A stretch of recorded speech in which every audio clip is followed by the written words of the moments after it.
Hi there, I am Svila Bekin, the Rabbi from Another Planet. Please like, share and subscribe and hit that little belly thing so you can get notifications when new videos drop. It's been 24 hours since the long night, which for me was the long morning because I watched it at about 8:30 in the morning, the time difference being that what it is.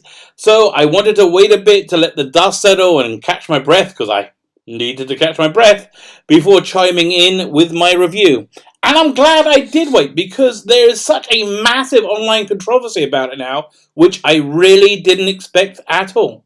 So, my quick spoiler-free review is, I loved it! I really did. And I am shocked that my boy Nerderotic over on YouTube and Bounding Into Comics, to name just two outlets where I'm normally very much in agreement with, they hated it. Now, I try to judge things in the merit of the medium that they're presented in. When you adapt something from a book to a movie or a TV show, it's got to change to suit that medium. But I get it. It's basically impossible to shake off the impression that you get from the original medium you encounter something in. You know, I still prefer the American version of Shameless, because that's the first one I saw. Actually, I find the English version kind of unwatchable in a lot of ways. And I pretty much love the Watchmen movie, but just because of loving the comic book and seeing it reproduced so faithfully in places, rather than on the merits of the movie itself. So, with all that, yeah, I do get why there are a lot of book fans out there who are very upset with episode 3 of season 8, The Long Night. And whilst not being able to appreciate their point of view, because I've never read the books, I certainly hear it. But I hear some of it, I should say, not all of it. Because for me, in terms of Game of Thrones, the TV show, which again, the only thing I've ever known, it really worked and delivered for me on pretty much every level. One of the complaints that I don't agree with is that it got ruined in post-Me Too feminism. Which is, you know, an ongoing trope in genre, I would say. I felt the awesome female moments were totally organic and worked for those characters. Those moments didn't come at the expense of the male characters or storytelling. Lyanna Mormont, for example, was awesome because she's always awesome. Just this towering strength in a tiny little frame. Of course, she would lead up people and stand her ground and take down a zombie giant with a dying breath. That is what Lyanna Mormont is, and that's why we love her. And that's why it was crushing to see her go. And it was even worse when she was resurrected. Oh my god, it broke my heart when I woke up, her eye opened and it was blue. Oh, it was horrible. Another outstanding character death was it her brother, her uncle, Sejora, who would not go down. He wouldn't go down to defending Daenerys, even beyond the end. The only reason I think he allowed himself to succumb to his many injuries was he saw the whites fall and knew that Daenerys would be safe. Although, yeah, who didn't want to see Lyanna and Jorah fight back to back together? So, it's a bit disappointing. And I do hear people were disappointed that it wasn't Jon Snow who faced the Night King, or even better, Jon and Arya together. But, you know, he did face down an ice dragon. Well, he screamed it in anyway.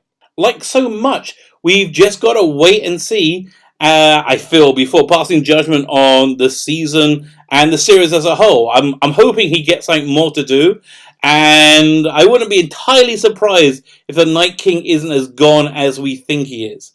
Like the whole Bran being the Night King thing, that theory that's been floated around very widely, it seems that still makes sense to me. I saw online somebody post this thing where pointing out that Bran and the Night King both have the same brooch they wear under their necks. In general, I'd love to know more about the Night King, but I think that's what the whole prequel series is going to be about. And Arya Stark getting the kill shot seemed completely organic and authentic to her character. That's really the key to making these things work for me, or at least having them be inobtrusive and fleeting, like the girl power scene in Avengers Endgame. Yeah, it was kind of stupid and cringy, but it was pretty quick, and the sheer goofiness of it and that gave the cinematic audience a cheer, was just very in character and organic to an Avengers movie. But I digress. Let's talk about Game of Thrones. What was really missing was how Arya became this badass faceless assassin. I got the vibe that she kind of just reached the first plateau in her training when she left Bravos, and then when she showed up serving Frey meat pies. I just figured there was lots of stuff that happened off screen, but that's where she was, and so that's where she is now. And so her last minute desperate attack on the Night King, it just worked. It worked for me fantastically. And I really thought that this was it. Winterfell was going to fall. Bran was going to die. I really thought it was going to happen. Theon had some just beautiful character moments when he finally got his redemption. It's incredible to think that Game of Thrones has taken him from this repugnant villain that we really hated. Oh, was it season 2? We really hated him, to this pathetic villain who we still didn't really forgive, even when he was being tortured, to eventually this slow journey to redemption, to becoming this hero again. And his death was just it was perfect. And when he said, "I will protect you, Bran," we all "Yeah, right." Okay. And he did. He came out good. Speaking of which, the Red Woman was great as well. Lighting the Dothraki swords and the trenches later. That whole Dothraki lighting the swords torches, going off into battle, engaging the army of dead, and then slowly going out as a few survivors ran for their lives, something the Dothraki I think I've never done, just gave us this moment of sheer hope and elation, followed by this utter dread and hopelessness. In general, I love the pacing of the episode, and in fact, the season in general, opening with Sam going through all the armies and joining his place in the massive conglomerate army. In terms of pacing, I think it probably would have been better if they put season 7 and 8 together as one 14-part mega season. I think that was the original plan. I think that would have helped the pacing issues of season 7, even though, again, an extra episode there would have really helped. It was definitely a bit murky and confusing, and thank goodness my wife got me this fantastic new TV for Hanukkah, which was it's a beautiful TV, one of the best gifts I've ever got after that, and that really made it much better. If you're watching it on your phone, I can see it being a bit tricky, but still, I was just about able to. It was just slightly annoying. I'm not sure how they're going to schlep it out for another 3 episodes with Cersei. It seems like it'll take the dragons 20 minutes before the Golden Company would be off again. So they go, no, this is out my pay grade.